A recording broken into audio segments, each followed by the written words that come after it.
Jay Crawford, Adam the Bull, Garrett Bush, Dustin Fox, Jason Lloyd, Tyvis Powell, plus, ba-da-da-da-da, you're loving him, Mikey McNuggets.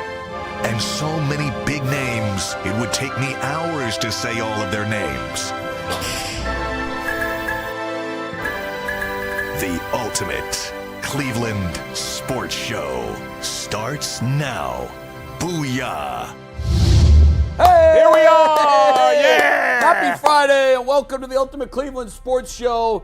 It's a great weekend in Cleveland if you're a fan of the 95 Indians. 30 years ago. Who isn't? I mean, who's living here and not a fan of the 95 Indians? I think it's the greatest team I've ever seen in my lifetime. Totally agree. I do.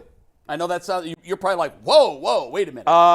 The lineup, Bull. Well, the lineup was absurd. Absurd. You know and what? then they had the veteran pitchers, Hershiser. If only they had traded Jarrett Wright. That was 97. That was later. That was Yeah, later. that was 97. I'm That just was saying, 97. in general, it's of my 45 years of watching baseball. Yeah. Those teams, even though I didn't get to watch as much because you couldn't, there wasn't as much national Sure, coverage. you probably saw them only when they were on, Right. ESPN or whatever. But those teams just, that stretch with those lineups. Oh. It's hard to believe they never. I don't mean to, make you feel listen, bad, but I think it's the greatest team never to win. Without a doubt. Certainly in my lifetime. I don't even think it's close. To beat them, the irony was, you needed one of the all-time great pitching staffs ever. Yep. And a little help from the blue. That was, they all complain about that. If you talk to baseball historians, what is widely regarded as the worst umpired World Series, they would go to that for sure. The strike zone was insane. I bring it up because the Mariners are in town for a huge, huge weekend set. I mean, if the Guardians somehow sweep this, they're in the thick of it. If they get swept, bye-bye.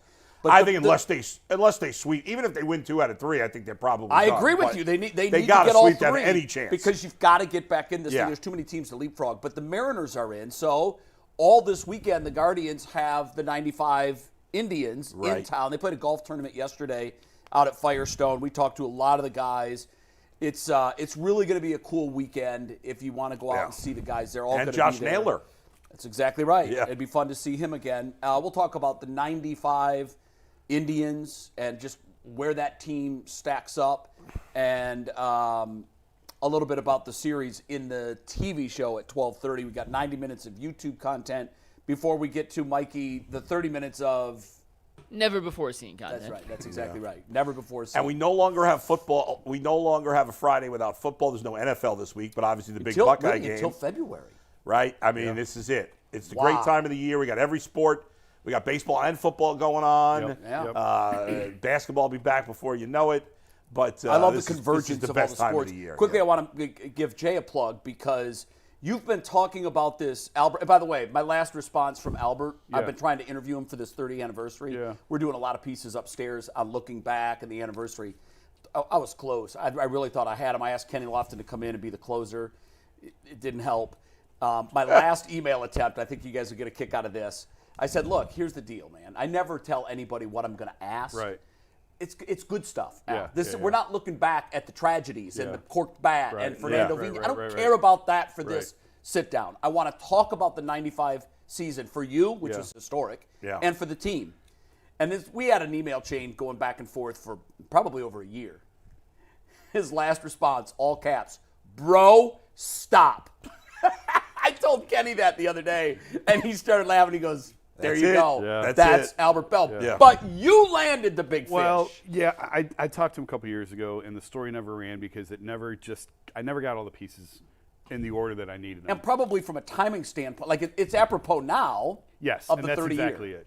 So it's not going to be the exact story that I wanted to write a couple years ago, but it'll be more. It'll be an Albert Belle story. I can't wait to read it. It'll I be. can't. Well, I don't think it's going to be what I initially wanted it to Well, be. you've given us some nuggets about his unbelievable note keeping. Yes. On every pitcher he had Yes. ever faced. He still And has them. I'm fascinated by that. I really wish that we could have He's had not the opportunity coming, is to do he? it. He is not coming. And that's Yeah. the hook of my piece now. Is he the only one not coming? No, there's others not coming. he's the He's the biggest. big one. And he's I never don't think come back. Manny will be here as far as I know. I haven't heard one way or the other. I've heard a lot of names. There were a lot of guys at the course. There's like 30 guys back. There's a ton of guys back. There are. I had a convo with Kenny a couple of weeks ago, and he's going to join me live on the field from Progressive Field today for our early shows upstairs. And Kenny basically said that Albert's view on this, and I get this, guys. I get this. I've told this story to a lot of people, and a lot of people are like, what an idiot. But I get it. Albert said, guys, we lost. Yeah. We lost that World Series. I don't want to celebrate second place, and I get that. Yeah, well, I get it. That's fine, but he also didn't come back when they inducted him into the Hall of Fame. Now that's a different issue. Yeah. That's a different issue. That I think stems to the personal feelings and the animus he has with it. And John Hart's long gone. I know. You'd think that would be water under the bridge. Here's my last thought on Albert, and then we'll dive into the content. I wish for Albert peace. I wish for Albert that he would be able to just let it all go and to finally sit down and celebrate what was really a phenomenal career. He did things we'd never seen done before. He was robbed of the MVP in '95. I believe you're right. And as a member now of the BBWA, it is shameful and embarrassing that they did not. And that was strictly personality based. Absolutely. It was because he was a jerk. We're going to show you. Yeah. That's the one thing I hate about the pro baseball writers is that they have axes and they will use them. And a lot of people. I think that's a lot less nowadays than it was then. It is less now. Yeah. Back in the 70s, I remember Jim Rice. They didn't like Jim Rice. He was prickly. Yeah. I'm being nice. Yeah. I'm being real nice. And I had seen some of it, but I had talked to guys that said, "Oh no, we've got the pen and we've got the power." Ridiculous. And that's ridiculous. As someone now who works in the media who has had votes.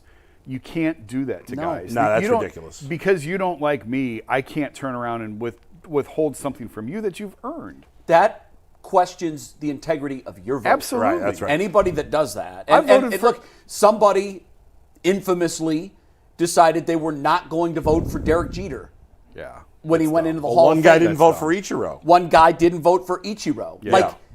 What are you doing? One what guy, are you doing? Then you don't know what a Hall of Fame career looks like, and you shouldn't have a vote. Yeah. One guy up here did not vote for LeBron for MVP of the 2015 NBA Finals. I still hear about that. I'm like, guys, you didn't deserve it. By the way, one funny. final note to bring it back to now: if you put the 95 Indians lineup with the 2025 Guardians lineup, Jose is the only guy that would be in the lineup. That's it. Yes. Nobody else could break that lineup. Not Manzardo. And I was nobody. looking at the numbers yesterday as I'm preparing for tonight's show upstairs. And here's what jumped out at me. That, number one. But the other thing was, it really puts a burning spotlight on how woefully deficient this lineup is. Yeah. Because we're celebrating the 30th year anniversary of that team. Yeah. And Manny's in the 8 hole. Tomey's 7. Like, when you look at it, you're like, wait a minute. Didn't Sandy Alomar Jr. bat 9th? 9th. Yeah. Well, to finish your point, the player that Jose would knock out of that, Paul Sorrento, is probably the 3rd best hitter on this team.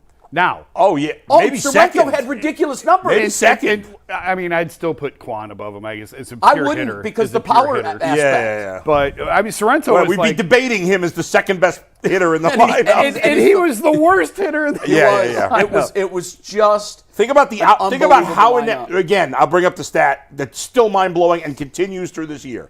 The Indians/Guardians have not had a guy hit 20 home runs as an outfielder since Michael Brantley, I believe, in 2012. That is impossible to believe, but it's true. That outfield, you could you go had Manny and Belle in the corners. Yeah, go look and see how many the Dodgers or the Yankees have had 20-plus home run outfielders over that span. It's well into the double digits. Yeah. And that's only 13 years. There's teams that have 3 this year. We got to do better.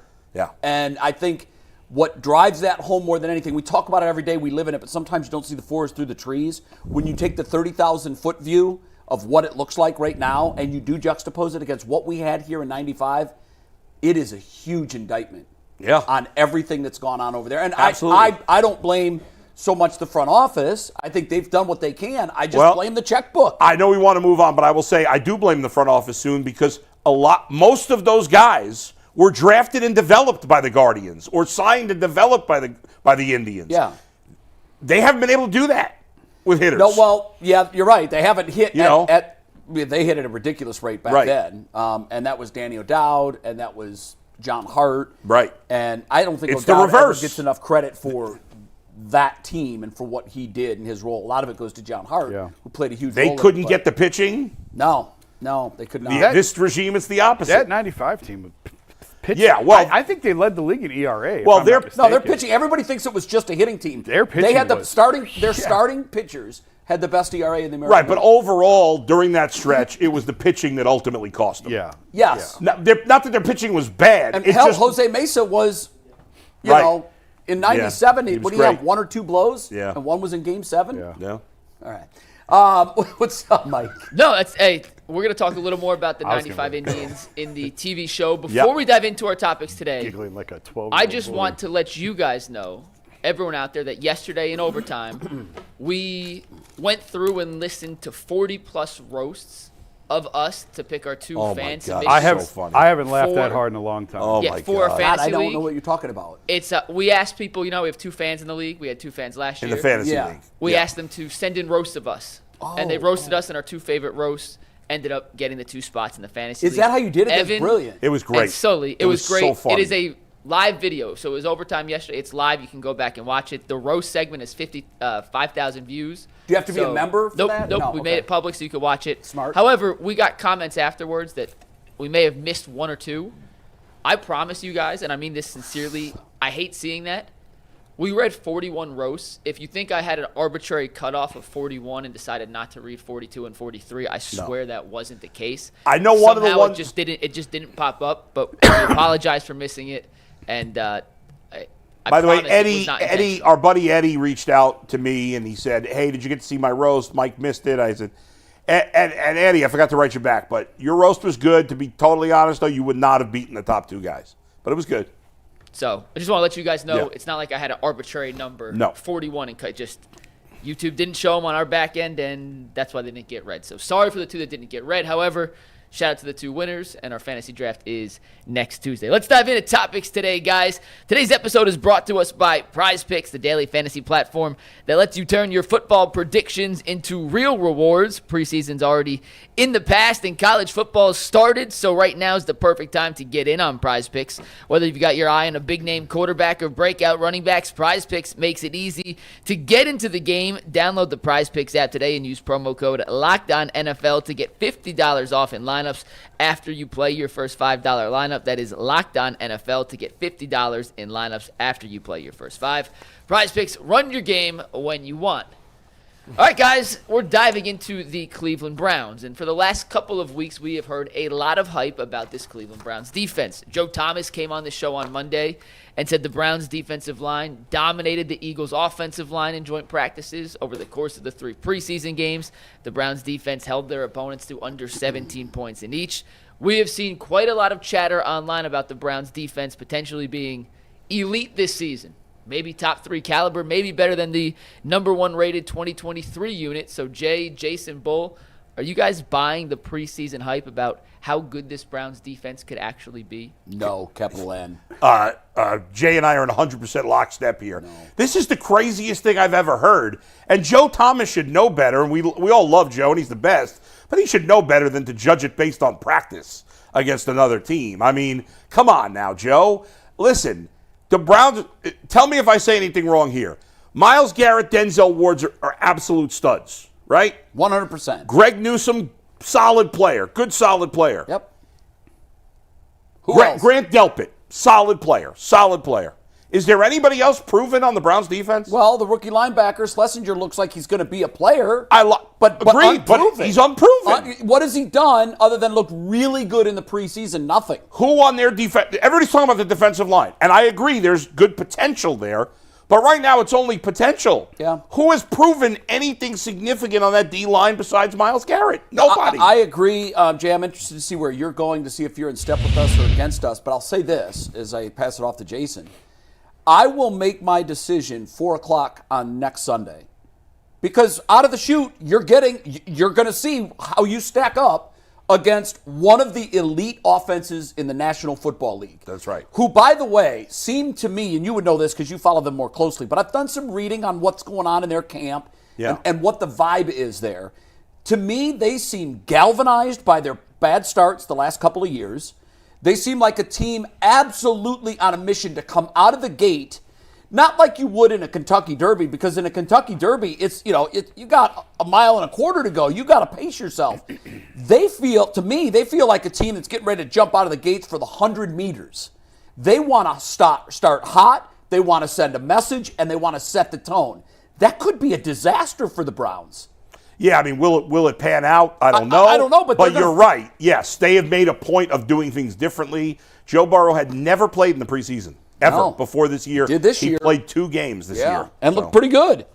I think this defense will be very competent. I think it's going to keep winning a lot of games. I agree with that. Yeah. I don't think it's a championship level defense. The 23 defense, to me, was a championship level defense. They were great until the playoffs rolled around. Yeah, and I think in hindsight, if you really take the emotion out and look at it, they had a lot of favorable matchups, quarterback-wise and everything else. Especially early in the favor. season. Yeah. And that's not to take anything away from the job that they did, because they did the job they're supposed to do.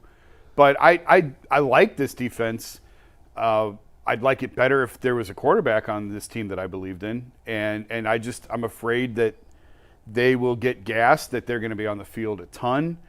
If you get some 3 and outs and you got to get right back out there, what happens? So I do think I've heard from people that this team looks better coached and better disciplined than they have in quite a long time. And I think the problems of last year got the attention of Stefanski and the staff, and I think that this has been a much harder training camp, preseason practice, whatever. And now we'll see if it transfers over, if it carries over. But I was talking to somebody who watched them at length who said they look much more disciplined, and it just looks like it's just a better coached team than it's been in the past. And we'll see. I'm not picking them to win 8, 9, 10 games based on that. And is it possible that their defense could end up being excellent this year? Sure. Yeah. I think that's possible. There's talent there. But to think it's likely for them to be a top 3 defense with only 2 proven guys that are anywhere better than average. You have we all think Graham and Schlesinger are both going to be good players. Yeah. But they're rookies, and we don't know. And you know what, Bull? I love how you started your saying, here's who we know we can count on. Right. Here's when I look at a team, I look at what we know and what we don't know. Right. And if to get me to 9 and 8, there has to be more what we know than what we don't know. There certainly isn't. What we don't know is what will Joe Flacco look like with this group of receivers. Yeah. At 40 years old. At 40 years old. We don't know that. That's going to drive that win total. Do they have a run game? Absolutely. The other thing Do they have a receiver besides Jerry Jeudy? Is it possible we have Judkins out there? I mean, all this changes all of that. You know what you have. You have a quarterback with a propensity to turn the ball over. You do. That puts your defense in Who's sudden 40? change. Yeah. Who's 40? But that puts your defense in sudden change situations. That's right. And the 3 and outs are huge because your defense gets gashed. But when I look specifically at the unit we're talking about right now, the defense, what do we know? We know 2 things. Yeah. We know that Myles Garrett is going to play at an all-pro level, and we know that if Denzel Ward can carry 1-6, but there's an if involved there. See, there's no if for me, I guess, other than can he stay healthy. If Myles stays healthy, he'll be in the talk for the MVP, the defensive MVP. Yeah. He'll be in the talk for the sack leaders. He'll be in the talk for all-pro. Sure. With Denzel Ward, what we know is he has the ability to play like an all-pro corner. We saw that last year. But go back a couple of years and look at what we got from him. And the other thing with him is, and I know we're putting him in the what we know column, but we also know this about him. He gets hurt a lot. We know he's going to miss a couple games. He's going to miss games. Sure. And what if he's concussed? Yeah. God forbid. That's the last thing we need. Yeah. Right. But that he needs. Right now he's healthy, and I feel very confident in him going into the season. And like I said, that's it. I think Delpit and Greg Newsome, solid players. Serviceable. Not special, not bad. They're starting NFL players, solid players. I just don't know. I don't know for sure about anybody else. I think Mason Graham's going to be good. I think Schlesinger's going to be good. I think Mike Hall has potential. I like Alex Wright. I think if everything goes right, could the Browns be a top 10 defense? Definitely. Right. Definitely. But a lot's got to go right with unproven players. I know players. this wasn't in the rundown. It just hit me. I'd love to get their thoughts on this. Yesterday, the Packers gave up 2 1s to get a very special player. Yep. Their ones would not have been as sexy as our ones. Our ones would have closed that deal. Would you have given up 2 first rounds to get Micah Parsons added on this defense with Myles Garrett? No. You would not have done it. No, until you have a quarterback, I don't trade any draft capital. Until I get a quarterback. He's not the missing piece like he could be in Green Bay. Right. Like I think in Green Bay, he could be the reason they win the Super Bowl. Well, he that's could why I put them say over missing the top. piece. To me, he is. Yeah. I think Green Bay now is solidly in the category of teams that should be looked at as a Super Bowl contender. Especially if Jordan Love takes another step. For the Browns, no. Unless he's a wide receiver and we don't know it. Right. No, I'm with you. I wouldn't have done it. It sounds kind of crazy to say, but no. Why would you? You're trying to restock your draft capital when you went 3 years without a first-round pick.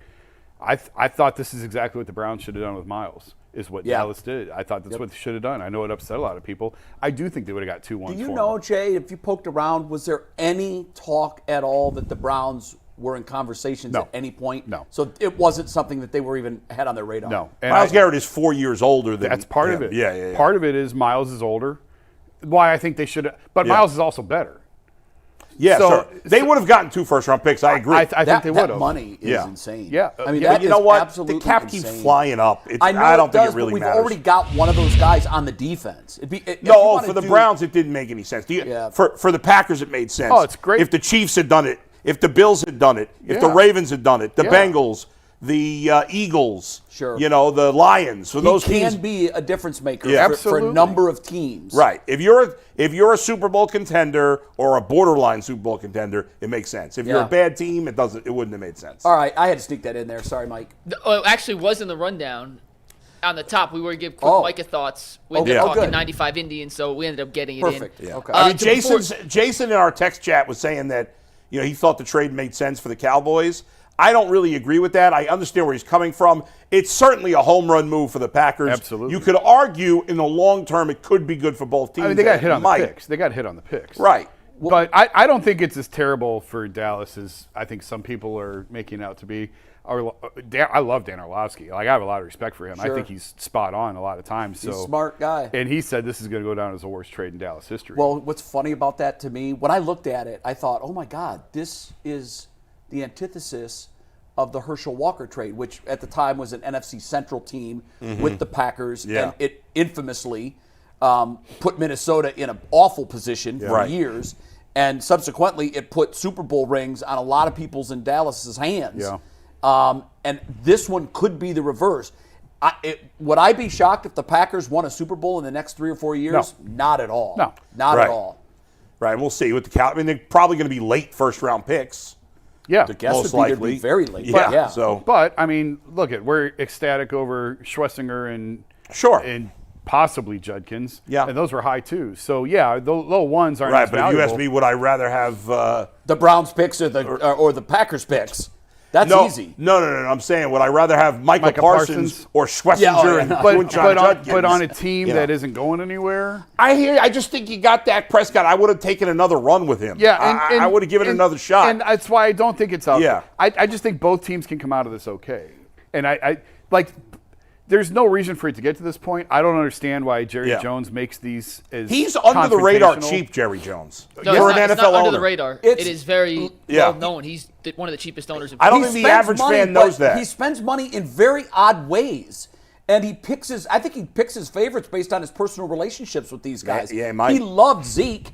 Got to have Zeke. Dak, the same thing. What's interesting to me is you said that you don't hate it as much as some people do. I don't really hate it either because I don't think Dallas was a Super Bowl contender this year. Either. So you might as well stockpile for the future. But to give you a little glimpse into what the Cowboys fans are thinking, memes, God, the internet's a cruel place. I saw this yesterday and I'm like, I don't know if I should laugh or cry. It said, sad news out of Dallas. Jerry Jones found alive in his home at 82. That's funny. I'm like, my God. That was funny. Yeah. I saw that tweet too, Jay. But we're talking about like the life of somebody. I know, but it was funny. I laughed too. I felt guilty. It was like a guilty pleasure. I'm like, that's low-key funny, but That's sick. Yeah. I mean, I do feel badly for Dallas sports fans who have They now lost lost Luka and Micah Luka Parsons. and Micah Parsons Hey. in the same year. Hold your tears. I feel no sympathy It's for the Dallas Cowboys. sports fans. Hold your. You know what's going to happen? They're still No. going to get 7 games on Monday Night Football Oh, I know. or Sunday Night Football. I don't mean bandwagon fans in Colorado. I mean like legit Dallas fans. They've been They've there. seen their team win Super Bowls. Their NBA team won a championship somewhat recently. I have no sympathy The for them. Rangers I just have won no the World tears for Series. them. What's that? The Rangers Rangers. just Oh, yeah, the World Rangers Series. are in You're Dallas, right. I mean, too. to lose Luka and Micah in the same calendar year is They're both 26, That's a too, rough which year. is tough. That's All the right, thing, guys. too. It would have Let- made more sense for the Browns to trade Myles Garrett than the Cowboys to trade Mike. I agree with that. Yeah. I agree with that. too. Anyway, go ahead, Mike. Age. All right, let's get to our next topic. It's brought to us by Upside. Are you still paying full price for gas? Stop leaving money behind. Get real cash back every time you fill up with the free Upside app. Simply download the free Upside app in the App Store or Google Play right now and start earning cash at the pump today. Use this limited time promo code TOUCHDOWN and get an extra 25 cents back per gallon on your first fill-up. You can make up to $300 a year just from buying the gas you already needed. At first, I thought it was too good to be true, but it's totally legit. Real people are getting paid just to make their daily commutes, and you can too. Plus, you can cash out anytime to your bank account, PayPal, eGift for Amazon, or other brands. Don't let this offer drive by. Download the free Upside app now and use our promo code TOUCHDOWN for a limited time 25-cent per gallon bonus. That is promo code TOUCHDOWN. Offers vary by user and location. Go to upside.com for terms and conditions. Jason, I want to start with you on this next topic. It is a one question. You can take it in any direction you want, but I will simply ask this. In your mind, what would constitute a successful season for the Cleveland Browns in 2025? If you get clarity at the quarterback position, and that doesn't mean necessarily that you have your answer on the roster, but you get clarity what you're going to do. And this rookie class develops. And you look at this rookie class and you say, yep, Carson Schweschinger is a dude. Yep, Judkins is in. He's going to be able to help us. If you get that, that's a successful season to me. I'm not putting a win total on it because I don't think it's going to be very high, and that's just the reality where they're at. But if you know by the end of the season, Shedeur Sanders is the quarterback of this team moving forward. Dylan Gabriel is the quarterback of this team moving forward. We don't have the answer at quarterback moving forward, but luckily we have the number 3 pick, and we're going to go out and get the quarterback moving forward. If you have that type of clarity, that to me is what you want to get out of this season. So, 10-win season, and this is not my prediction by any stretch of the imagination, but a 10-win season where they eke into the playoffs, lose in the first round, and see neither of the young quarterbacks is not successful? No. I don't think it is. I have a different approach. And this is why I said earlier in the show that I kind of get what Albert Belle is saying. Guys, we lost. I'm not coming in. I'm not taking anybody's money. I'm not shaking any hands. I'm not taking any pictures. We didn't win. I'm not celebrating second place. And that's why I had a hard time with that silly parade. You know, a parade is a celebration. You mean the 0-16 parade? The 0-16 parade. Yeah. If you want to call it a procession, I'm great with that. In fact, I got into an argument on social media with Reflog, whom I love. I love that guy.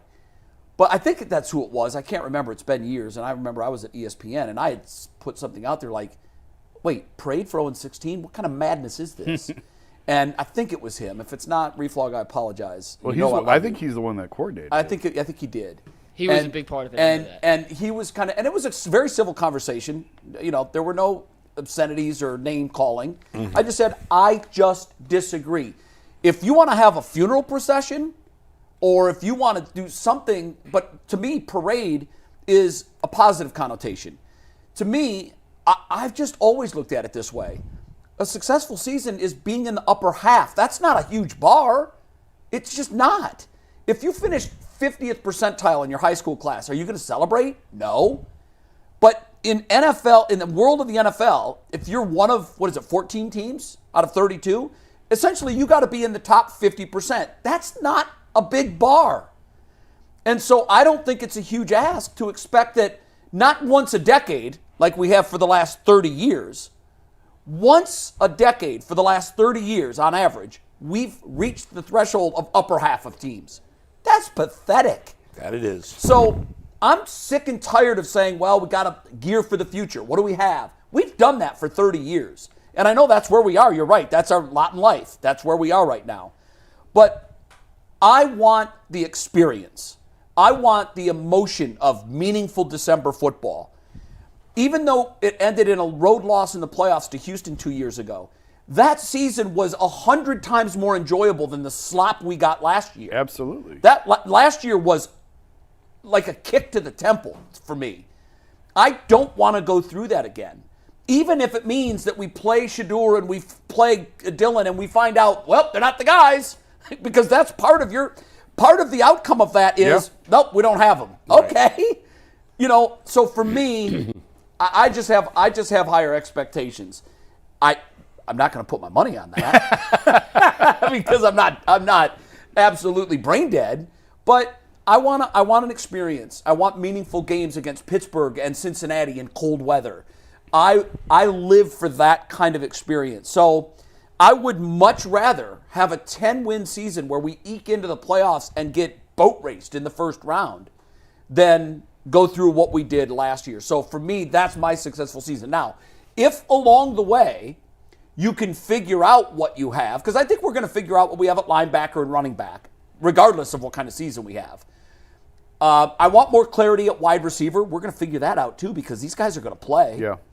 So minus the quarterbacks, and I know other than that, Mrs. Lincoln, did you enjoy the play? That's what we have to learn.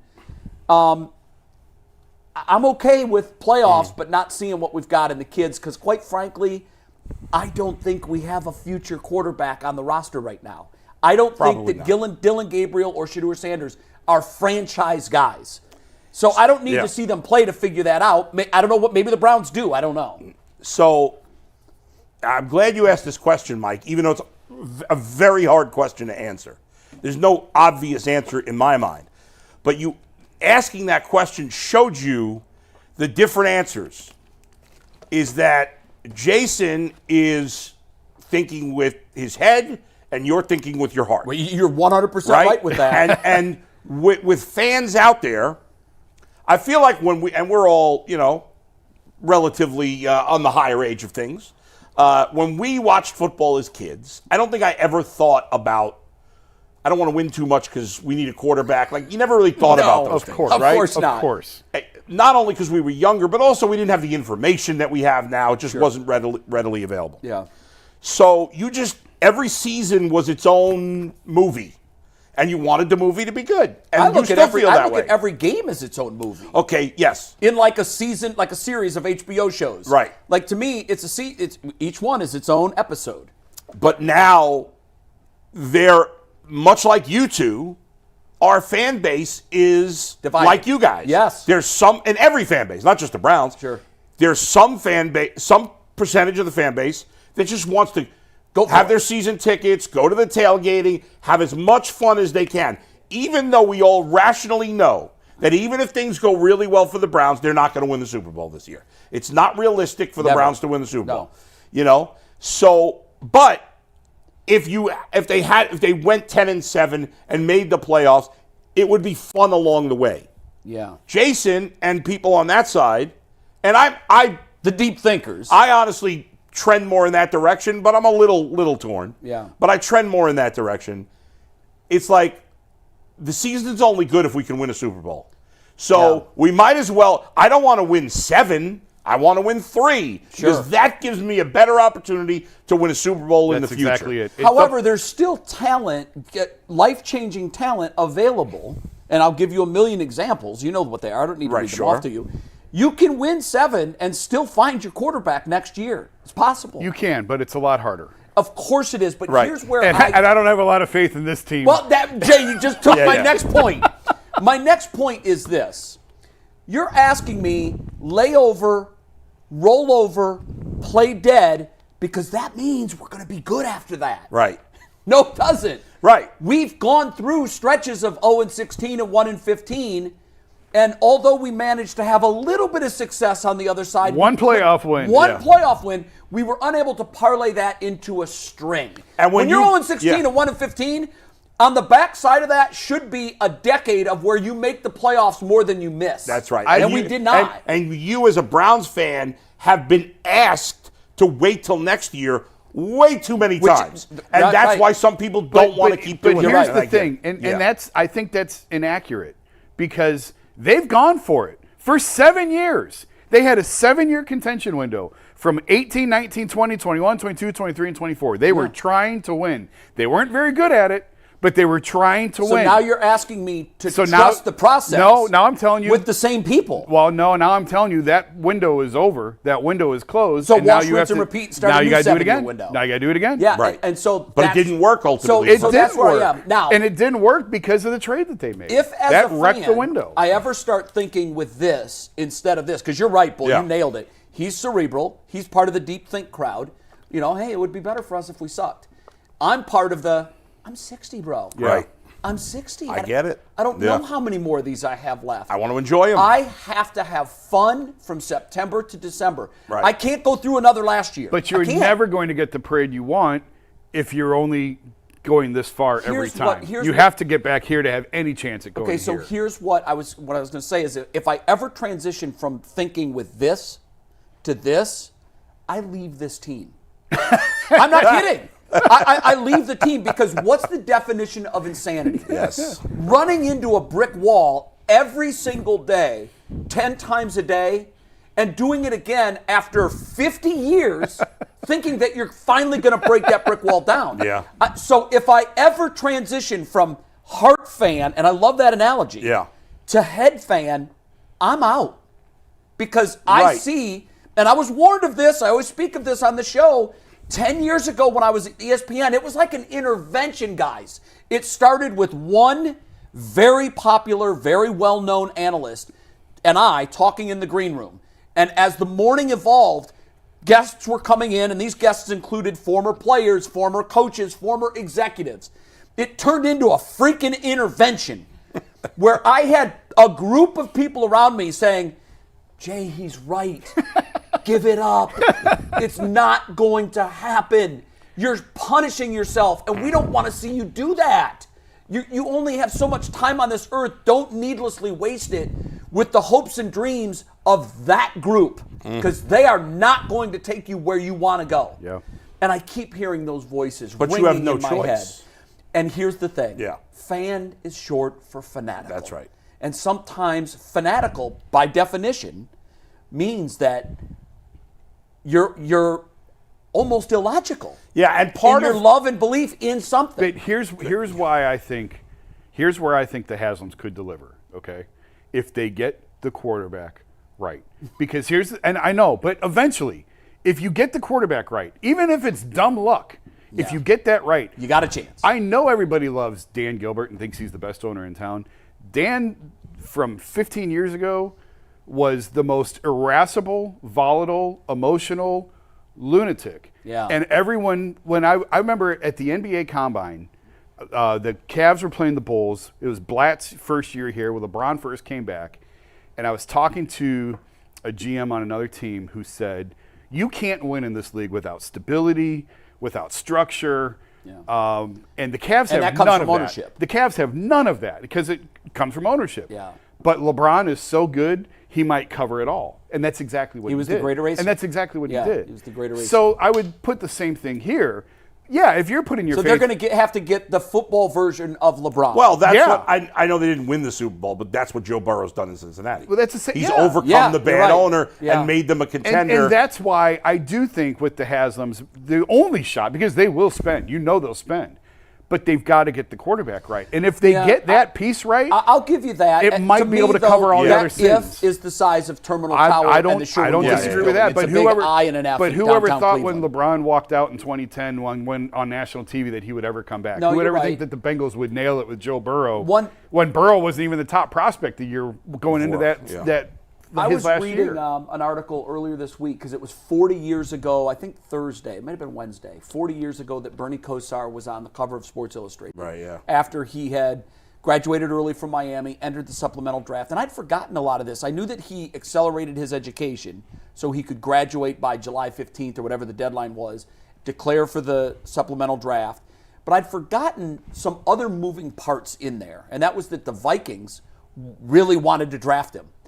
And the Browns worked a trade with the Bills to move up the supplemental ladder to be able to leapfrog the Vikings and get Bernie. And they talked about all that in the article. And it was 40 years ago this week. And there's a picture of Bernie, and I think the headline was, "Can Bernie save the Browns?" or something of that ilk. Yeah. And when I saw that, and I remember, God, there were a lot of things that had to fall perfectly into place for us to get our hometown kid.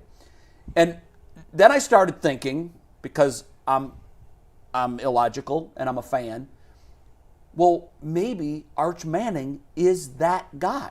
And then I started thinking, okay, so what has to happen for Arch to come here? Well, first of all, he's got to play like this, like Joe Burrow played his senior year. Yeah, right, yeah. He's got to be special. Because right now we've seen him start one game, and he was not special. He was okay. He showed a lot of flash. He was young. But so number one, he's got to develop into the Manning prototype that we think he's going to be. Number two, the Browns have to somehow, by hook or crook, end up with the number one. That's right. And there's two ways to do that. You can either earn it or, go have the worst record in the NFL, or package your ones, which would be attractive, to move up. But then you're going to ask the team who finished with the worst record to pass on Archie Manning, and no one wants that on their headstone. Which they won't do unless they don't need a quarterback. And odds are, if they're the number one, they're going to need a quarterback. Right, so a lot of, and then what has to happen is Arch has to decide, I want to be a Brown. That, to me, is probably the biggest leap of faith in that wildly unrealistic formula. Yeah. Other than that, if we are 3-14 and end up second or third, or if we are 5-12 and end up 6th or 7th, are we going to find the guy at that spot? Do I have faith that they can get this right? I don't know. Washington did with the second pick. Washington did it, but they were at the top of the draft too. But I'm saying they didn't have the number one pick. No, but they were number 2. Yeah, but I'm just saying, like, you don't have to have the number one pick. You can still run into it and get the guy. Right. Yes, 4 of the 5 best quarterbacks in the league were the second quarterback taken in their draft. That's kind of funny. That's very funny. Joe Burrow would be the only guy. Burrows was first. Yeah. Daniels was the second. Yeah. Mahomes was the second. Lamar was later than the second. Not even the second. He was like the 5th. And Allen was the 3rd. And Allen was the 3rd. So I should have said second or later for the other guys. But they were all first-round picks. Saying we have a chance. I just find it still. Now I'll change my thinking if we go 0-6 to start, which to me is very, very, very possible. If we go 0-6 to start, I unplug.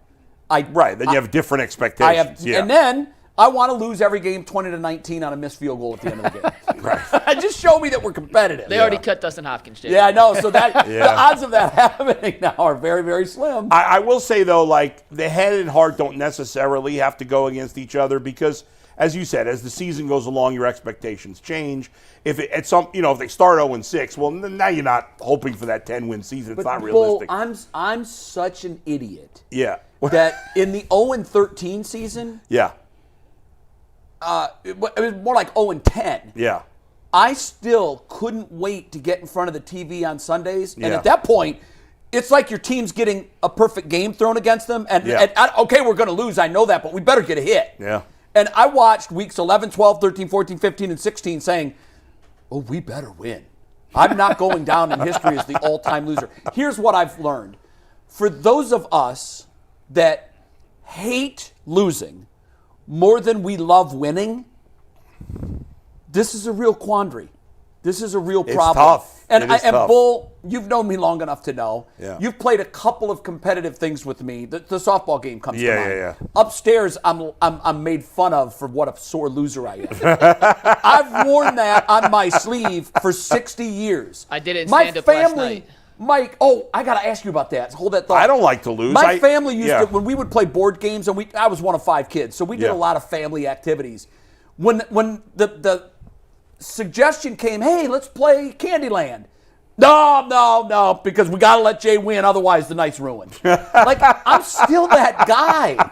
I can't divorce myself from that. Fact. Our playoffs start tomorrow in my baseball league. I've been thinking about it for 2 weeks. Yeah. You know, what approach do I want to have against this pitcher? It's a men's adult league. For crying out loud. There's no scouts hiding in trees.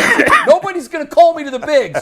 But I can't divorce myself of the idea that we have to win it again. Speaking of which, when are we playing? Are we playing the softball game this year? Someone better put it together because I keep mentioning it upstairs, and everybody wants to do it, but nobody wants to organize. That might be you, Mike. It was a Stephanie Haney project. And she's no longer here. She's not. So, but it doesn't mean that Ant or you can't take the ball and organize. It just takes an email. I'll help you, Mike. We need a field. Once we get a field, it's a wrap. We can do this. We'll talk. Not right now. How did the comedy go? It's good. I mean, we'll do it later in Super Chats. Okay. But I told everyone I would tell you, because you're the only one that they knew upstairs. Yeah. I spent a lot of the set just roasting you, just so you know. Wait a minute.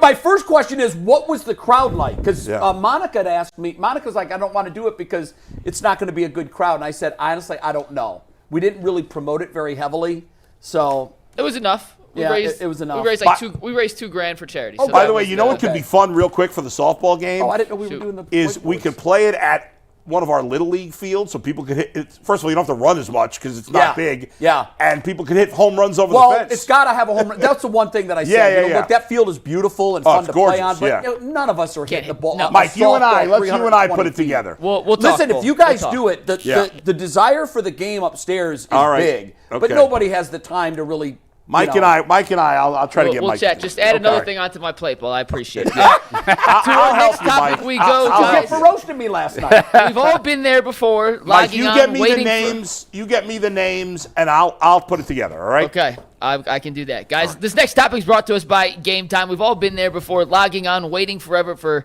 tickets to go on sale, only to lose your spot for a show that you've been dying to see. Live music and sports should be about making memories, not dealing with the stress of ticket shopping, and that's where Game Time comes in. Game Time makes getting tickets faster and easier than ever. Prices actually drop as it gets closer to showtime, and you can save up to 60% off with their killer last-minute deals. Take the guesswork out of buying tickets with Game Time. Download the Game Time app, create an account, and use promo code LOCKEDONNFL for $20 off your first purchase. Once again, create an account, redeem code LOCKEDONNFL for $20 off. Download the Game Time app today. Last-minute tickets, lowest prices guaranteed. Mike, let me once again give the example for those who may have missed this about the Game Time app, because I'm sure many of you, like me, will hear an ad for something like the Game Time app or something else, and you hear Mike say, hey, get cheaper prices and blah, blah, and probably there's part of you thinking, that's baloney. That's not really true. And I wondered when I first time, but recently I used the Game Time app when I was in Toronto. I went to see the Cubs play the Blue Jays. I bought tickets to one game far in advance, but my son wanted to go the next day again. We decided to go, and I got on the Game Time app. And I was like, you know what? If you wait, you get them cheaper. Let's see if this is actually true. We waited an hour. I saved $150 from what the price was 2 hours before the game. For the two tickets. To what for three tickets. I saved $150. Knocked the price down a third. That's significant, obviously. It is. And we saved a ton of money because by waiting an hour. The sellers get desperate. They think they're going to be stuck with them, so the price, that's right. And we got great seats. We were right behind home plate. It was amazing. Awesome. Wow, that's use great. the Game Time app. It's legit, 100%. Go ahead, Mike. It is. All right, we're going to test out a new little segment here. It may stick around. It may not. But basically, I've come up with 7 things, we'll call them. And you guys have the whiteboards because I'm going to present said thing about the Cleveland Browns to you, and you are going to grade them 1 through 10. 10 being the highest, 1 being the lowest, on how shocked you would be if these things came true during the 2025 season. So if I think there's no chance of it coming through, I would put a 10. Yeah, if you'd be shocked out of your wildest imagination, a 10. If you can see it happening, wouldn't be that shocked, it'd be a number 1. Okay. And then you guys can grade it, and we're going to see how it all compares. So some of these more crazy than others. Let's start with the first one here, Steve. How shocked would you guys be if Joe Flacco started more than 6 games this season? More than 6. So 10 would be, oh my God, I can't believe this. 0, I wouldn't be shocked at all. 0, 1, yeah. Okay. That's the scale, okay. yes. 1 to 10, okay, not 0. More than 6. Okay. It's a good number, Mike. He picked a good number. Yeah, there. he did. Are these odds from Vegas? Or No, this is just me made them up. So I wonder what if Vegas sets a line. Oh, I don't think they have odds on that. Okay. All right, I went with 5. I'm right in the middle. Yeah. I did the exact same. 5? Yeah, I went 3. 3, okay. I went 3. Here's why. I think that, well, he's 40. He's fragile. Yeah. We know that. I think he's smart enough to know that he can't stand back there and hold the football. You know, if this was a young quarterback whose mental clock wasn't fully developed, I'd be worried. In the past, he hasn't not played that many games because he was hurt. No, that's true. He didn't play that many games because in the Browns instance, they brought him in with only 5 games to play. Right. And in Indy, they foolishly thought that, well, our future is sitting there. Let's just see what he looks like. Well, I went with 5. Jason, I'm guessing you did the same for the same reason. Not just because of injury. I mean, he could have an injury at 40, but also because I think they're going to get off to a bad start, and they're going to want to see Dylan Gabriel play.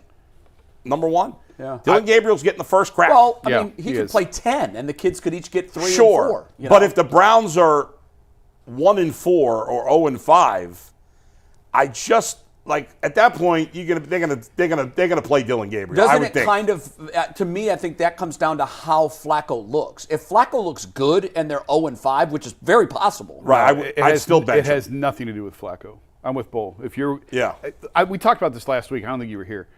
I went to the Washington game last year, and they lost to fall to 1-3, and it was like, that's it. The season's over. And I remember talking to a couple of players in the locker room who were like, we have 13 games in front of us. What are we supposed to do? Like, they were stunned leaving that stadium. 1-3, it's over. It's all over. You play it doesn't matter if Joe throws for 300 yards and 3 touchdowns. You play the kids. Because if you play him, and the reason I went with 5 is because if you play Flacco 6 games, that leaves you 11 to look at Gabriel and Shador. That's not enough. You need more than that. Yeah, and I don't know if they will. I am on the this is a fact-finding mission. Figure out what you got this year. Figure out what you got and what you need. And if you only have 11 games, if you play Dylan 8 and Shador 3, what do you know at the end of the year? I go back to what Joe Thomas told us, and when he was on last week, or Monday, was he on Monday? Yeah, we asked him this again.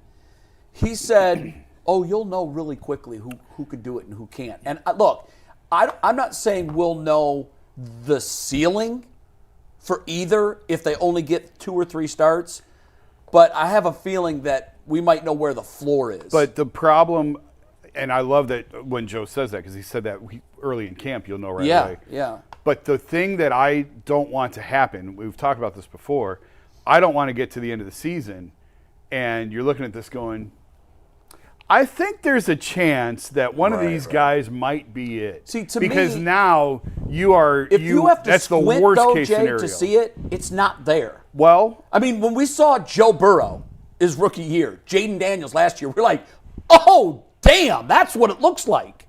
And so I think, again, I don't think either of these guys are franchise quarterbacks, and I'm kind of guessing that that's what the Browns think too. That's why they're gearing towards 26.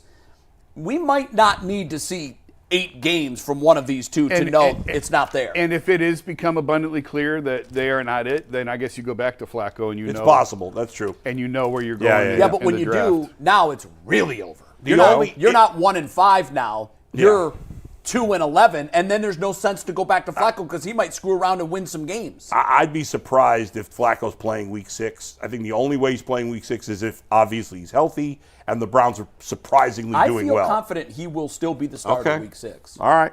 All right, let's get to the next one, guys. How shocked would you be if a skill player not named Jerry Jeudy finishes with 1,000 or more yards this season? It could be a running back with 1,000 rushing yards, any receiver, tight end, not named Jerry Jeudy. How shocked would you be if anyone other than Jeudy finishes with 1,000-plus yards?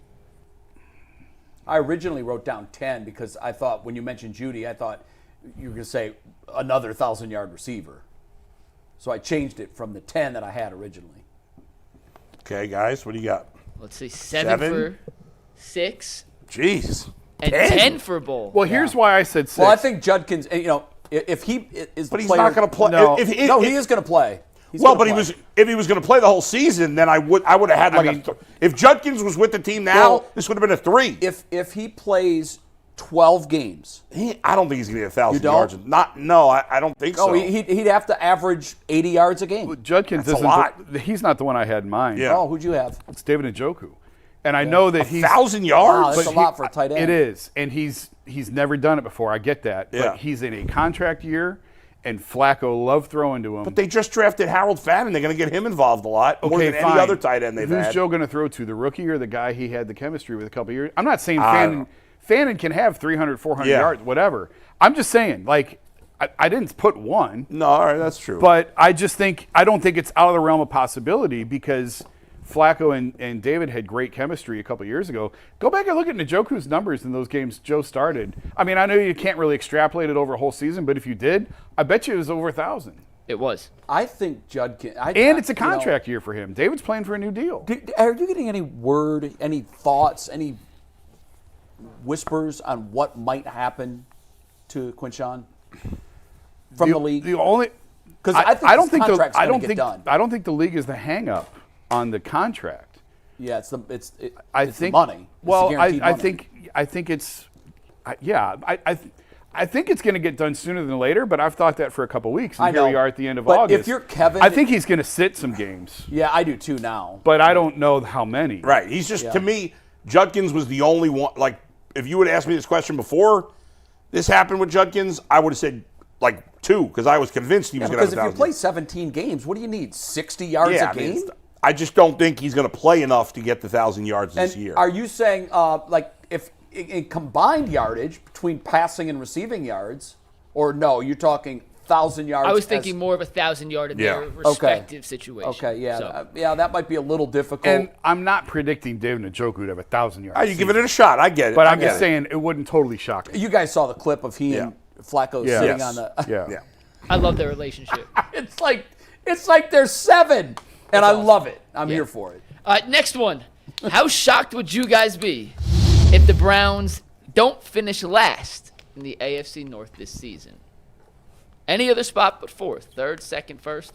How shocked would you be if the Browns weren't the last place finisher in the AFC North? With 10 being blown away. 10 would be blown away, Yeah, correct. okay, yeah. 9 for Jay, 10 for Jason.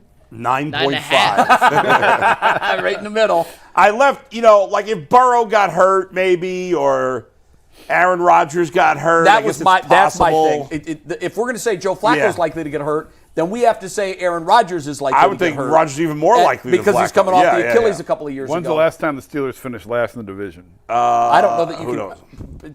That's a great question. It was a 9.5, Jason. I don't think it's likely. The dinosaurs even if Burrow and or Rodgers gets hurt, they're still. I would still probably think the Browns will finish last, but I leave open a slight possibility. The Browns are carrying 12 rookies on the 53-man roster. Well, they have how many? 6 five or undrafted. six undrafted. 6 undrafted free agents. rookies. No, 6 undrafted rookies. Yeah, that's what I meant. Can you believe the Vikings are carrying 7? Because I assumed the Browns. Are they really? Yeah, I thought the Browns would have the highest number. Minnesota's And got that was 7. a team that was 14-3 last year. They're carrying 7 undrafted rookies. And in fairness, the Bond wouldn't have been undrafted if it wasn't for the off the field stuff. I know it's not on our topic list, but did you guys? Did you do Bailey Zappi or not? Like what? We touched on it yesterday. Oh, you did. We're talking a little bit about it in the TV show too. Oh, good. With the quarterback. What was the consensus yesterday on what that was all about? What you just want to have a 4th quarterback? I just want to have a veteran in the mix. Yeah, so that if it all does go to hell, maybe you bring up Bailey's. He played the start of the 17th game last year, didn't he? Correct. He did. Yes. If he's your safety net, though, that's your week 17 quarterback, Bailey Zappi. This is going to make people very angry, but I think part of the reason they brought him in is if that Joe got hurt and Dylan became the starter, they'd want him to be the backup. listen, that's why I wanted to discuss it. To me, that's exactly what it was. It's the second topic in the TV show. Okay, then we'll hold our fire. But to me, it said they do not have confidence that Shedeur At least is not ready. yet. At least not yet. All right, next one, guys. How shocked would you be if our guy Andre Schmidt turns out to be a Pro Bowl kicker this year? How shocked would I be? Former Lou Groza Award winner, led the UFL in field goals last year. He just beat out Dustin Hopkins in a kicking competition. So how shocked would you be if he turns out to be a Pro Bowler?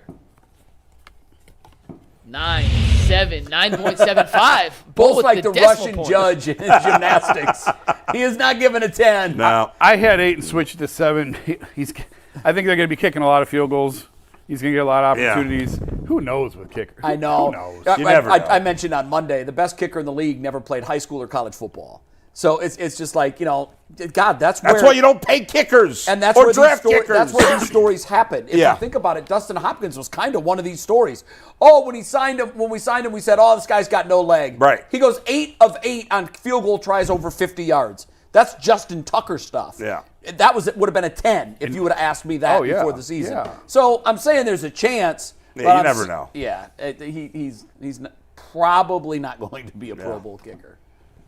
Well, whoever thought Tyler Hunt would be a Pro Bowl quarterback? You never know how many kickers are going to pull out of the Pro Bowl. Ridiculous. He should not have been the Pro Bowl. It's the worst exception. It's the worst example of a player making the Pro Bowl that I've ever seen. Ever. Ever. Agreed. But as Mike and I argued on Monday, when he retires, the first paragraph of his obit of his retirement story will be, he was a Pro Bowler in 2013. That's insane. Yeah. It is. It's absolutely. And then somebody who was to me, that was the day the Pro Bowl died.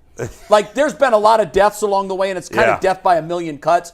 But when he made the roster, I said, okay, that's it. You're telling me there's no reason to watch this game. Because it's played by guys that are mid. Yeah. Not exceptional. By the way, I saw this interview. I don't know how old this is. I think it's pretty new. Has nothing to do with politics, but President Obama was talking with Jason Tatum. Okay.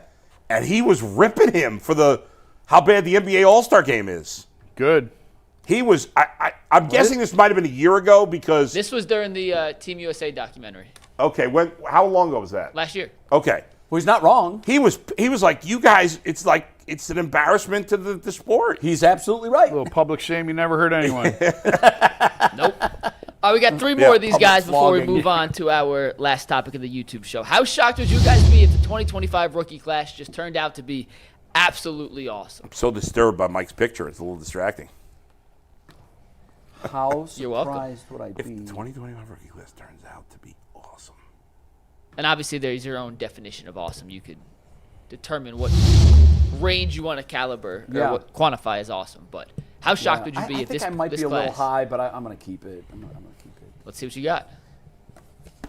3, 4, 3.14. Pi. That's pi. 3.1415926. Look at you.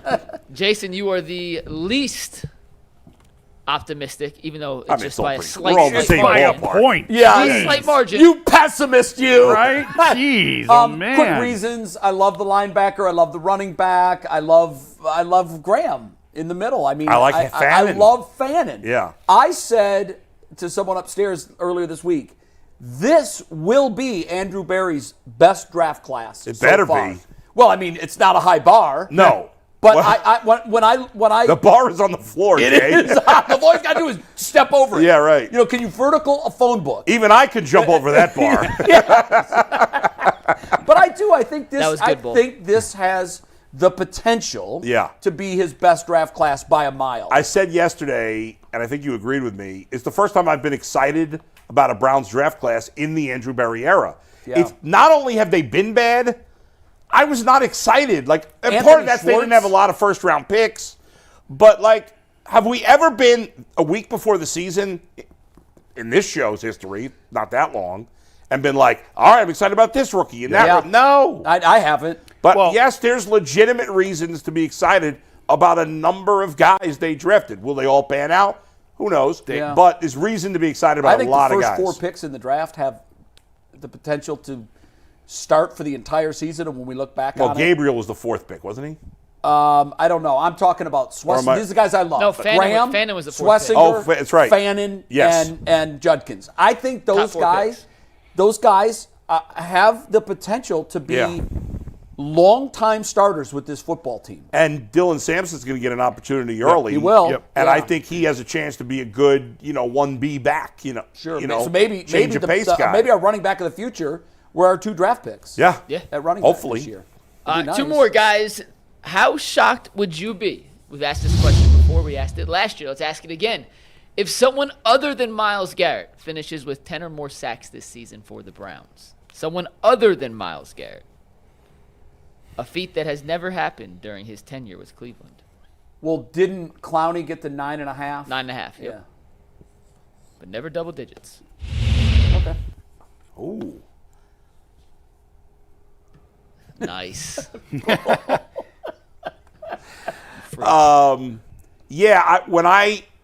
Listen, I was really high on Alex Wright last year, and I was hoping he'd get to double digits. He hasn't been able to stay healthy and be productive enough. 10 sacks, like Myles Garrett makes it look easy. He does. 10 sacks is not easy, especially for the number 2 guy. And you look at the new guys that we talked about. Well, Schwessinger's a middle linebacker. He ain't getting 10 sacks. Yeah. Mason Graham's a defensive tackle. He's going to stop the run. He's not getting 10 sacks. Yeah. Like, who's getting 10 sacks? Who's the most likely guy? Yeah. It might still be Alex Wright. That is. But I don't love his chances. I got a quick question for you if you could look this up. Shoot. In the last couple of years, have they had anybody, all of the other players, what was their combined sack total? Oh, we did this. It was not very high. It was, I don't know that it was even reached double digits 1 or 2 of those years. Like everybody else combined. Well, here's a great question. Over under. Is Myles or everybody else going to lead the team in sacks? Yeah, how many? I'm not sure that since Myles Garrett joined the Browns, how many sacks does he have, and how many? How much does the rest does of the everybody roster? else have? That's a great I remember project. there was 1 year. I think it was either 2 years ago or 3 years ago. They didn't I get think to 10, I don't Taven think. Bryan was second with like 2. That was the first year of UCSS. That was 23. What did he have, 2.5 or He something? had 3 sacks. How awful is that? Your mean, number like 2 last sack year- guy. Guys get 3 sacks in a game. Yeah. Our number 2 sack guy, 3 for the year. What do you got, Mike? Get him. I'm just saying, like last year, for example, that's why I think it's not going to be as close as you think it could be, even though it's way closer than it should be. Right. Outside of Myles Garrett, Zadarius Smith had 5, Tomlinson had 5, Ogbo had 5, JOK had 5, Okay. McGuire had 2.5. That's nice depth. Yeah. You got 4 guys with 5 sacks. Well, but some of those guys are gone, right? No, they are gone. A lot of them are gone. Yeah. Zadarius had 5, Tomlinson, Gone. Ogbo, and JOK had 3. Sorry if I said 5. They Oh, had you 3. did say 5. So Okay. their next 4 leading sack guys Didn't add up three, to- three of them are gone and one of them's hurt. And they The didn't next- add up to his total. The next 4 equaled Myles. It was 14-14 if you combine. Okay. The next 3, the next, yeah, right. Yeah, the next Right. 3. Yeah. Wow. Oh, my Yeah. God. All right, last one, guys. This is simple. That's why I wanted to be traded. How shocked would you be, 10 being the highest, 1 being the lowest, if the Browns ended up making the playoffs this season? How shocked would you be?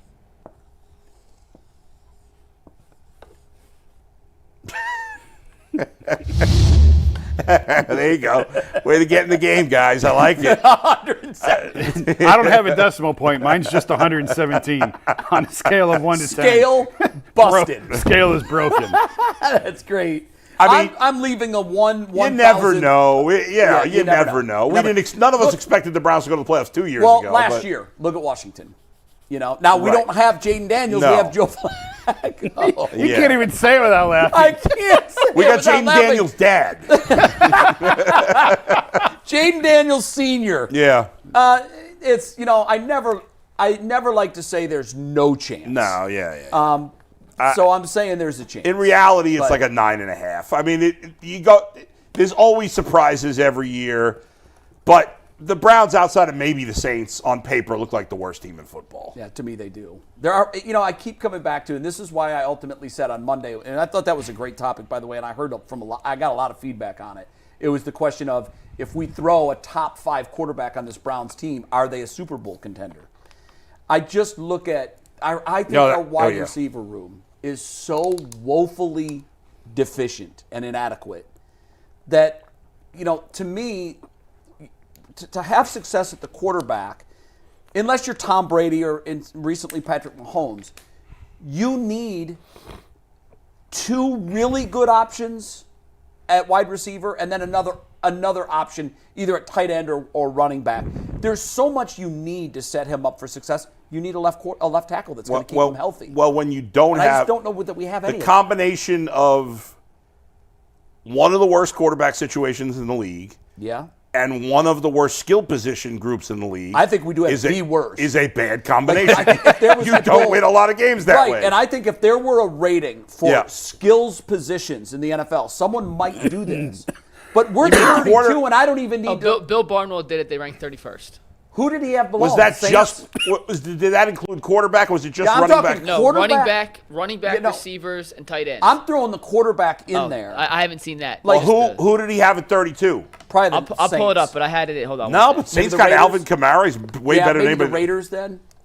Saints have Olave. He's been hurt, but he's I just think for us it's 32, and it's. I mean, in the end, it doesn't matter if it's 31 or 32. No, you're terrible bottom of the barrel, and that's why I say God, if you throw a quarterback in there and expect that now it's all going to be rosy, and that's what it has to be if you're a Super Bowl contender. Let me refrain. Yeah. I was incorrect. He had the Browns at 29. So who's below? Of the Patriots, who were number 30. Okay. The Panthers, 31, and that was before they traded away Adam Thielen, and the Titans at 32. I don't think Adam Thielen is past his. Is not moving the needle. Yeah. Yeah, the Titans. They have Calvin Ridley. They have Tony Pollard. They're very thin. They're like the Browns. I don't know. Like Bill said, I mean, if you're 29, 30, 31, 32, you're splitting hairs. It is nitpicking at that point. By the way, the team they have 28, one spot ahead of the Browns, the Buffalo Bills. Which I think is Josh Allen, it's true. I mean, they shouldn't be that low. No, I think that's egregiously Who's 27, low. Mike? 27, one spot ahead of the Buffalo Bills, are the New York Jets. And the Giants are 26. He has the Jets with better skills players than the Bills. Well, I mean, Breece Hall and James Cook, Wilson. That's about a wash. Well, yeah. Garrett Wilson is better than anybody on the Bills receiving core. Yes. The Bills got Kincaid, who's a solid tight end. They don't have a lot of skill. Well, maybe that's our control. Who's top five, Mike? If Josh Allen takes top five? Yeah. Number 5 is the Los Angeles Rams. Okay. 4, San Francisco. With a couple of guys that they drafted in the 3rd round. Yep. 5th round. You keep saying 3rd. It's the 5th. You're giving them too much credit. I am giving them too much credit. And they brought in Devontae Adams. The Cincinnati Bengals. Bengals are 3. Number 2, the Detroit Lions. And number 1, the defending Super Bowl champion, Philadelphia Eagles. Saquon and AJ. It's an interesting debate between the Bengals, Lions, and Eagles as to who's the best. Those are clearly the top 3 in terms of skill position. Yeah, and I agree with that. And that doesn't include if it included quarterback, the Bengals would be 1. Does not include quarterback. No. Yeah. Right. Just the Bengals would be 1, and the Browns would probably be 32. I think so. If he included quarterback. Who are the other teams behind the Browns? The Titans, Carolina, Patriots, and Carolina. Yeah, the Browns would definitely be 32 if you included quarterback. Because at least we don't know if Cam Ward's going to be good, but you'd rather have Cam Ward than what the Browns have. Right. You'd certainly rather have Drake May, and I'm high. I know you are too, Mike, on Bryce Young. I think he's going to be solid this year. Did you guys like that game before we move on? Good game. Decent? All right, cool. We'll keep it in the rotation. in Let's the pivot, mix. talk a little baseball for a second. Before we do that, a reminder that FanDuel is the official sportsbook partner of the Ultimate Cleveland Sports Show. And right now, new customers can bet just $5 on the FanDuel app. And if that bet wins, you get $300 in bonus bets to use across the app. So are you ready to play? If you are, download the FanDuel app now by going to FanDuel.com/UCSS to get started. That is FanDuel.com/UCSS to place your first $5 bet. FanDuel, America's #1 sportsbook. Guys, the Guardians take on the Mariners this weekend. We mentioned earlier it is a crucial series for the Guardians if they want to have any chance at finding their way back into the playoffs. But I wanted to ask a specific question to you guys because you're 3 baseball experts on the show. Clase hasn't pitched in quite a while, and since he's been out, Cade Smith has kind of taken over the closer role, at least for the time being. He's had some ups and downs. So when you look at Cade Smith, if Emmanuel Clase does not return, is Cade Smith the guy you'd feel comfortable being the Guardians' closer of the future? Or does he slot in and fit best as an elite, high-leverage setup man that the manager can use in different situations? Bull, what say you? Guys, I think Cade Smith can be a closer, but I think what we've seen since Emmanuel Clase has been shut down is it's not always so easy to be a closer, even if you're an excellent reliever. I think people think, because there's been a lot of people saying, myself included, that are like, Cade Smith could definitely do the job. There were some people trying to suggest last year that Cade Smith was better than Clase, and he was lights out. But anybody that's been around baseball, and Jay, you know this well, there's a mentality that you have to have as a closer, and you don't know if you have that mentality or you don't know if another player has that mentality until they actually do that job. Being a closer, it's not just, well, he's a good reliever. He should be a good closer. We've seen a lot of good relief pitchers, a lot, over the years, who were good relief pitchers in the 7th inning, good relief pitchers in the 8th inning, but could not pitch the 9th. That seems silly. Why couldn't you pitch the 9th? But there's a pressure to the 9th inning that's unlike anything else in baseball. There's a pressure to getting those final outs, that 27th out, that you don't experience at any other time as a pitcher in baseball. And so we've seen for Cade Smith, not that he's been terrible, but he's not been good. He's been mediocre since he's been the closer. I don't know what his ERA is since he's been the closer, but I'm sure it's not very good. And 5 blown saves. Now, some of them he was still pitching the 8th inning or whatever. It's hard to be a closer. I think in the long run, Cade Smith definitely could do it. But, it's not a slam dunk as I think a lot of people thought it might be. For most every other position, talent is what you base these answers on. Yeah. Well, he's got the talent. I watched him. He can do it. But to me, relief closer is like the kicker in football, where probably 75% of it is physical. And I'm being kind. That number might be high. Yeah. And 25% of it is absolutely between your ears. Yes. When Mariano went into that role initially, he wasn't Mariano Rivera that we came to know. He was a starter to start with, was not anything special. As he developed that cutter, he became unhittable. Yep. Our problem is the bar that we're measuring him against is almost perfection, because that's what we've seen most recently. We got to the point where we were spoiled in a very small window, like Yankees fans were spoiled with Mariano. Get it to the 8th and it's a win. And we just bookmarked that. We said, that's it. If we get to the 8th, it's a victory, because that's how good Clase was. Cade Smith's stuff is very close to Emmanuel Clase's stuff. Sure. What is a work in progress is the pressure that goes along with coming out of that bullpen to start the 9th inning with a 1-run lead, knowing the 2, 3, 4 hitters are coming up to the plate. Right. And it doesn't even matter. Like, you could say, well, he shut down the 2, 3, 4 hitters in the 8th inning. It doesn't matter because there's still another inning. Yep. There's a different mentality. I've always said about Cade Smith, when I've watched him in the 8th, I said he is the closer of the future for this team, because I eventually felt like they would trade Clase when it became appropriate, like they always do, and they'd have one in the wings. And I've also felt when you make that transition, give it a grace period of at least a season. Yeah, sure. He's going to have blown saves. Now, the 2 that he had back-to-back were about as bad as you can have. Absolutely. I think one was a 7-pitch, not just a blown save, it was an L, where he came in and gave up a double, a single, a double. The game was over. Right, 2 we seconds. blinked, and the game was over, and he threw 7 pitches. Like, that can't happen. He came out in his most recent save and looked like Cade Smith again. Yeah. And he did that with a man on second to start the 10th. Yep. So I think he is going to be a closer. I agree. I don't think he'll ever be as good as what we saw Clase last year in the regular season. Because, Bull, as you know, that kind of season, you can count on one hand how many of those we've seen. Yeah, that's like the Eric Gagne. Yeah. That's the very those rare don't air. happen really. So I can't expect that he's ever going to be Clase good. No. But he will, mark this down, he will be among the save leaders and best closers in the American League, probably by 26 or 27. Yeah, I wouldn't be surprised if at some point he's an all-star closer. It wouldn't surprise me, but it's going to take time. You've got to develop that mentality. Yeah, I would prefer he stay in a setup role, because I want a Latin closer so we can have the cool entrances like Joan Duran and that's Edwin the Diaz. Best. That's the best entrance. The Edwin Diaz one. Oh, Diaz is great. Diaz started the obviously, whole thing. Mariano Rivera was awesome. Yeah, I don't know who started that. Yeah, it's great. But I think it's one of the cooler traditions in baseball. But you better get it. You better get the outs. You aren't go kidding. through all that. Do you remember? Was it Diaz that came into the trumpeter? Yes. That was the best. To that was me, the first I get best. goosebumps thinking about this. One night on Sunday Night Baseball, I think it was like a Phillies game. When it was they a brought game him against in? the division.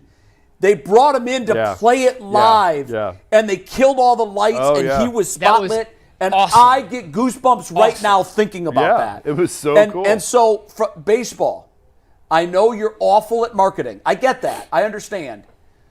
Do more of that, and you have a chance, because I don't care if you're Latin or not. It's better with the Latin guys. Is a moment.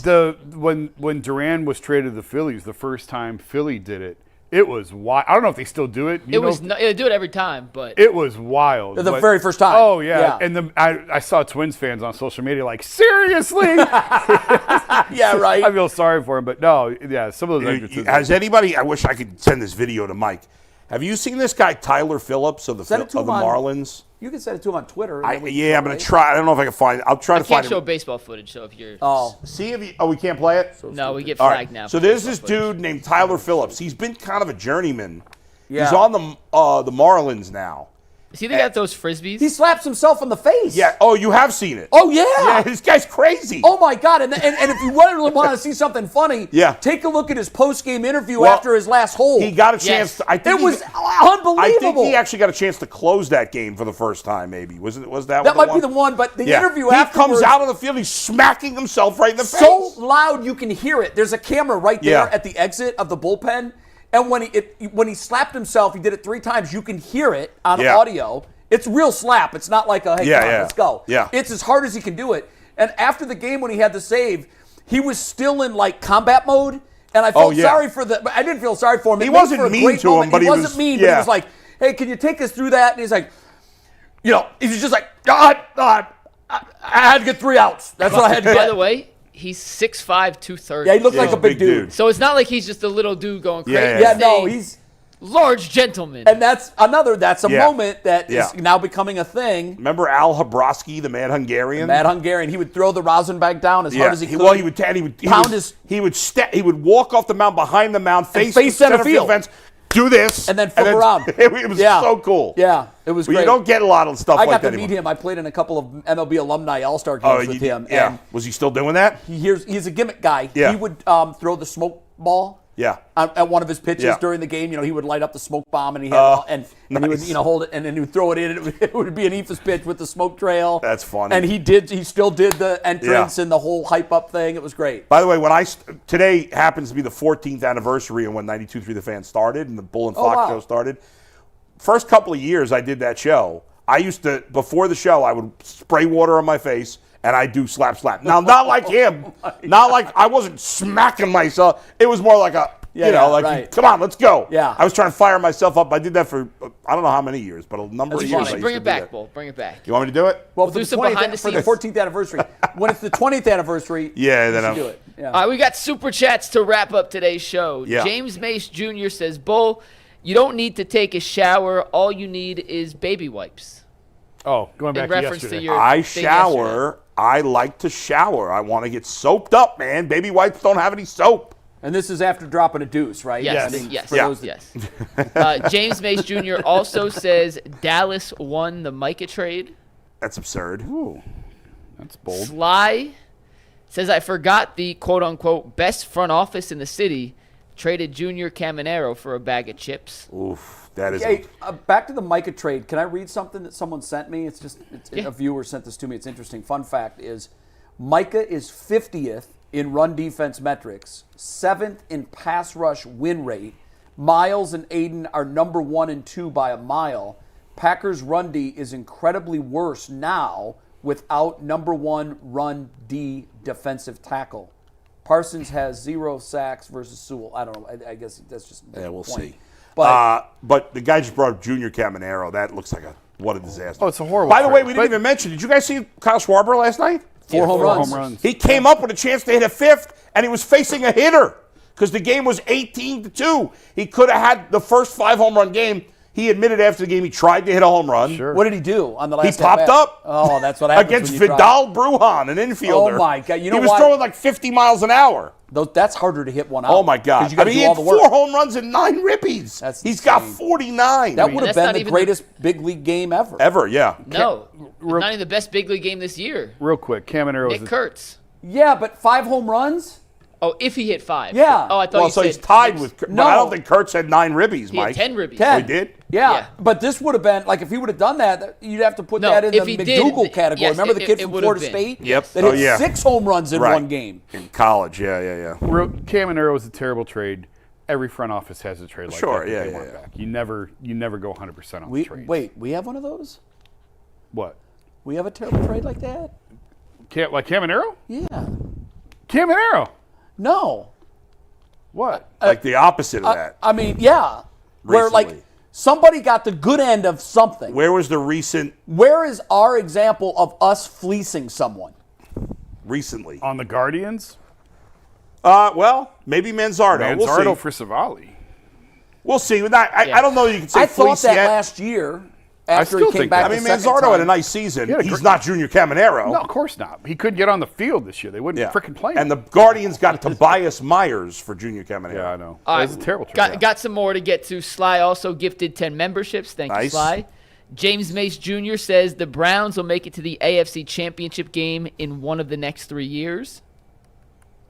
Who said See about that? Who said Okay. that? Bozcrow says, Jay, the parade was sarcasm. You don't get it?